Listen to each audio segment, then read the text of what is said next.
Я тоже, не скрою, размышляла на эту тему, на тему этих сказок.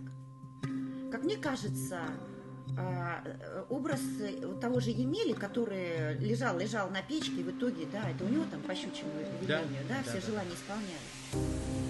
Потому что изначально это образ действительно русского человека мне довольно симпатичен. Чем? Тем, что у него изначально нет в характере желания хапать и иметь. Да, вот, хапать и иметь. Себе иметь, хапать. Поэтому он ничего и не делает.